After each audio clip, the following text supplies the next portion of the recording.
Comment sait-on si on fait du bon travail? Comment sait-on ce que c'est que la qualité? Il y a deux dimensions, l'apprentissage et la qualité. Dans l'économie d'aujourd'hui, la qualité et l'apprentissage, les connaissances en général, sont des dimensions essentielles au niveau des pays, des organisations et des individus. Donc, comment se définit et se transmet la notion de travail bien fait au sein de l'entreprise? J'ai réalisé une étude empirique pendant plus d'1 an au sein de Enedis, ex-ERDF, une entreprise de 39 000 personnes qui qui exploite le réseau électrique français. J'ai essentiellement étudié le travail des techniciens sur le terrain, également des préparateurs et des chargés d'affaires qui gèrent la logistique du travail. Donc voici ce que j'ai trouvé lors de mon enquête. Le travail bien fait suit des recettes qu'on peut appeler conventionnelles, qui se composent d'une poignée d'ingrédients. Je peux en nommer 13 que j'ai trouvés sur le terrain. Parmi ces ingrédients, donc la sécurité, est-ce qu'on travaille en sécurité? La durabilité du travail, également l'ambiance du travail, la propreté, la satisfaction des clients, le respect du matériel, les économies, également l'atteinte des objectifs fixés par l'entreprise, mais aussi la rigueur, est-ce qu'on teste son résultat avant de livrer son travail. Donc tous ces critères vont s'assembler dans ce que j'ai appelé une recette conventionnelle du travail bien fait. Se pose donc la question de sa transmission. Comment se transmet cette recette? En fait, ces recettes sont incarnées. Elles sont incarnées par deux types de figures du travail, les maîtres et les modèles. Les maîtres sont là pour corriger, pour exiger de la part de l'apprenant. Ils exigent sa progression dans l'apprentissage. Également, ils vont lui donner des responsabilités de plus en plus grandes, donc ils vont le responsabiliser petit à petit en lui donnant des tâches de plus en plus difficiles.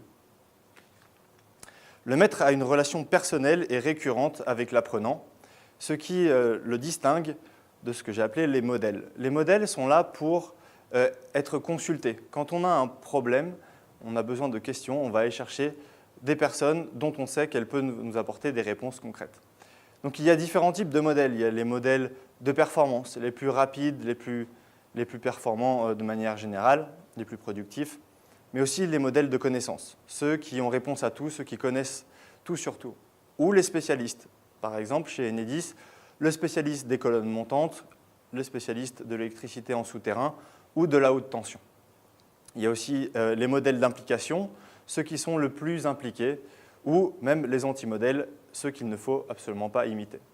Donc pourquoi c'est important? Parce que ces modèles sont source d'inspiration. Les apprenants vont prendre chez les uns et les autres quelques éléments qui leur sont utiles concrètement pour résoudre les problèmes dans leur travail.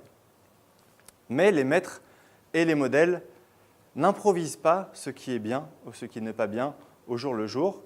En fait, pour juger de ce qui est bien ou moins bien, on juge toujours par rapport à des valeurs et des principes.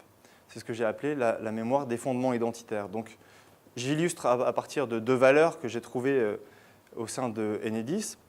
La valeur de satisfaction et de service du client. Chez les techniciens, on est persuadé qu'il faut intervenir 24 heures sur 24 et 7 jours sur 7, et qu'il faut donc intervenir à la moindre coupure. Donc, c'est extrêmement important également de produire un travail esthétique, donc un rendu de qualité en termes visuels chez le client pour qu'il soit satisfait. On peut aussi nommer un autre principe essentiel, celui de la solidarité dans le travail. Donc pourquoi ces principes sont importants? Ils permettent de justifier mon propre comportement au travail et d'anticiper le comportement des autres et finalement de rationaliser ce qu'on est en train de faire. On ne peut pas faire ce qu'on veut quand on veut. Il y a certains principes qui sont appliqués au sein de l'entreprise.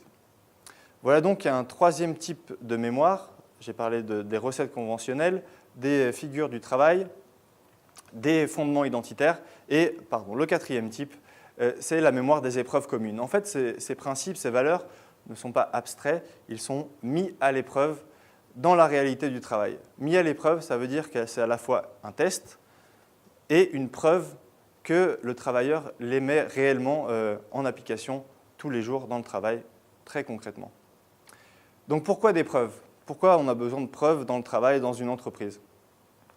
Tout Tout d'abord, on a besoin de lever une certaine prudence initiale qu'on peut avoir par rapport à un nouveau, à un apprenant. Et on ne s'implique pas à 100% pour quelqu'un dont on ne sait pas si lui-même va s'impliquer. On a besoin de signes, on a besoin de preuves de son implication. Donc l'apprentissage, c'est déjà une première preuve, puisque c'est une étape difficile. Il faut se remettre en cause, il faut poser des questions et donc exposer son ignorance, sa vulnérabilité, faire des efforts quotidiens pour progresser, se remettre en cause, etc. Cette étape d'apprentissage est commune à tous les travailleurs, puisque tout le monde, à un moment, a appris à faire son travail. Il y a aussi des épreuves que j'ai appelées des épreuves conjointes, qui sont des épreuves simultanées. L'apprentissage est une épreuve subjective et les difficultés qui peuvent se poser chaque semaine ou chaque mois, il y a toujours des coups durs, des imprévus qui arrivent dans le travail d'une équipe, d'une branche, d'une entreprise en général. Donc, c'est là l'occasion de serrer un peu les coudes, de travailler ensemble, de faire preuve de plus d'implication et de créativité pour résoudre ce problème. Ce sont donc ces épreuves conjointes. Les épreuves conjointes et les épreuves communes, par exemple l'apprentissage, permettent de favoriser ce sentiment de responsabilité qui peut naître à travers l'expérience de ces épreuves communes, mais également la mémoire de cette épreuve. Plus on a vécu de choses, d'épreuves ensemble, plus on peut s'en souvenir. Éventuellement, un sentiment d'appartenance peut naître, mais un sentiment de responsabilité est tout d'abord la responsabilité de devoir transmettre ce qu'on nous a transmis, les connaissances qu'on nous a transmises étant apprenants. Donc voici les 4 types de mémoire dont j'ai évoqué dans un schéma de synthèse que vous pourrez consulter. Ce qui est important de peut-être souligner, c'est que ces recettes du travail bien fait et la mémoire communautaire que je viens de vous décrire en 4 composantes, ce sont des connaissances expérientielles, c'est-à-dire que ce ne sont pas des connaissances abstraites, ce sont des connaissances qui passent par le vécu et l'expérience au sein d'une communauté de travail. Donc on ne peut pas les stocker, les contrôler comme on aimerait bien le faire. Souvent en management, on focalise plus sur la dimension organisationnelle que la dimension communautaire des entreprises. Donc typiquement pour ce qui est de l'apprentissage, on va vouloir créer des bases de données, des plateformes en ligne, des formations. On va vouloir mettre en place différentes formations, différents processus pour contrôler les connaissances. Ici, pour la notion de travail bien fait, pour qu'elle soit comprise, transmise et appliquée, elle passe par une expérience qui est l'expérience du travail communautaire au sein de l'entreprise. Donc, à partir de ces résultats rapides que je vous présente rapidement, vous pourrez trouver ma thèse en description de cette vidéo. Donc, vous aurez l'occasion de vous plonger dans les détails de toutes ces histoires, de toute cette mémoire et des recettes du travail bien fait.